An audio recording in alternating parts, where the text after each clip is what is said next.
What's up, everybody? Welcome back to Lifestyle Goal TV. It's your girl Candace Rose, and today we're here to watch a movie scene breakdown. Now, what I'd like to tell you is that I did record this before I cut my hair.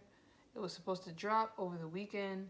If you didn't know, this past weekend is my birthday weekend. I'd also like to show a whole bunch of love and appreciation for everyone who wished me happy birthday, well wishes for the years to come, and more blessings. I really appreciate that, friends and family and everyone in between.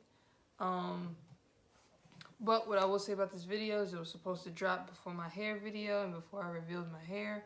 However, there was a problem with copyright when I was trying to get you guys the scene so that you can see the scene before the breakdown. So, you know, in the event that I'm not able to fix that issue, I decided to give you guys a little intro to the intro, let you know what's going on.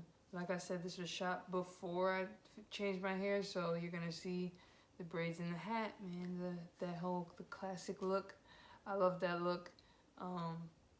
You know, when my hair gets that long again, we'll get the look back. But until then, enjoy your last look of blonde for a while, and yeah. Don't forget to like, comment, subscribe. Let me know if you want to see more content like this. What I will say is that in the event that I cannot fix that problem, I will be putting the link for the scene, for the movie scene, in the description below. So make sure you check that out after, I guess. Since you're already here, might as well watch the breakdown. Yeah, so see you guys with blonde hair and longer hair in a sec. Okay, so today's scene is going to be from the first Hunger Games movie. I thoroughly enjoyed it. My roommate Corey and I just rewatched it, and it's a great movie. If you haven't seen it, you should definitely check it out. If you haven't seen it by now, I don't know what you're doing. That being said, the scene that I picked was the scene where Katniss, the main character, is first shot into the game field or whatever where the Hunger Games actually takes place.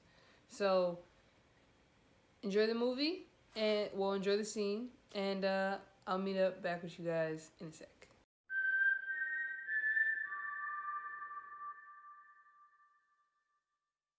Okay, so first things first, I'd like to point out the amount of cuts in this scene. So it's a lot of cuts, a lot of quick cuts. And, you know, I like to say that you would cut along the pace of the music, but in the beginning of the scene, there is no music. The cuts are basically based off of cutting between what the characters are looking at and their reactions to it. So there's a lot of close-up shots, extreme close-ups, detailed shots of what they're looking at, what's going on around them.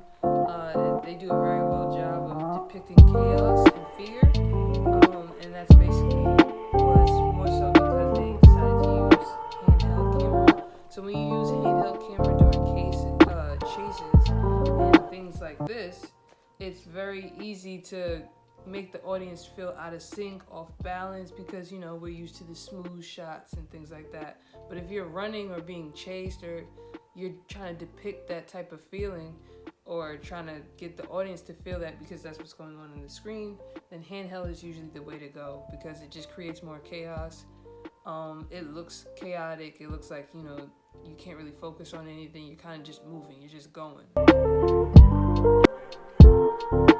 Alright, so character choice. Could it have been anybody else? Let's talk about the rest of what's going on. So, the other characters. Now, if you notice, when they're getting ready to go upstairs, Katniss is in that, like, kind of surgical, clean room. It's a lot of teal and white going on. There's some gray and that sort of look.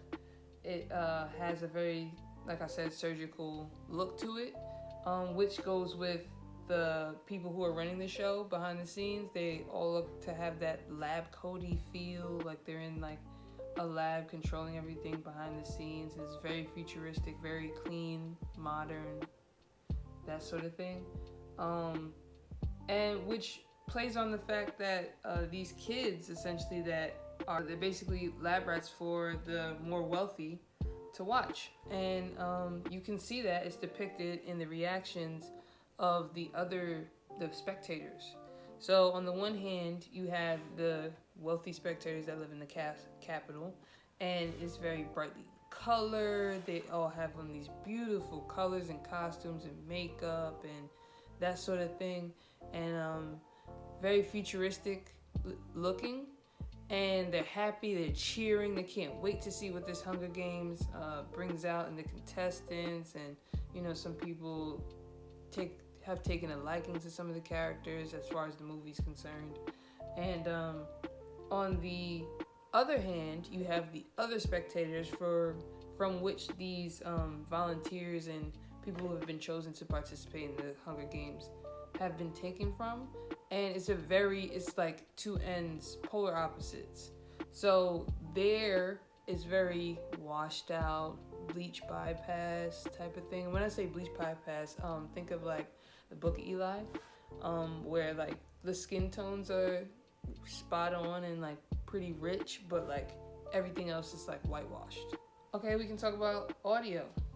So I know I said there isn't much audio. That doesn't mean there is no audio. So what they did was, at first it's just quiet. There aren't any. I don't think there's any dialogue at all, except for the lab people, saying that they're ready to go and the countdown.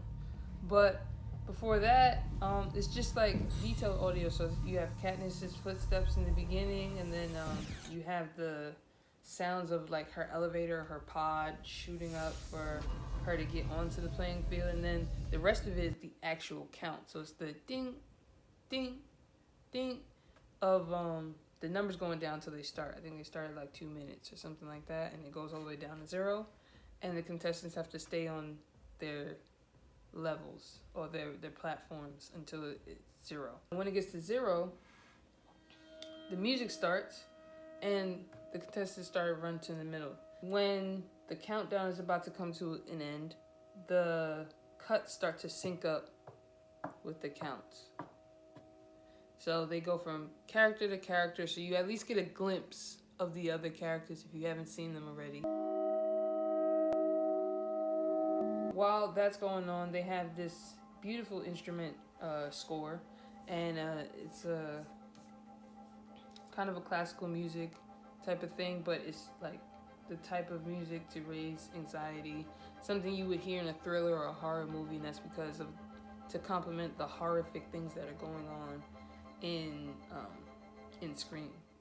Yeah, so that's my breakdown. I think it's a beautiful scene, and I hope you guys enjoyed.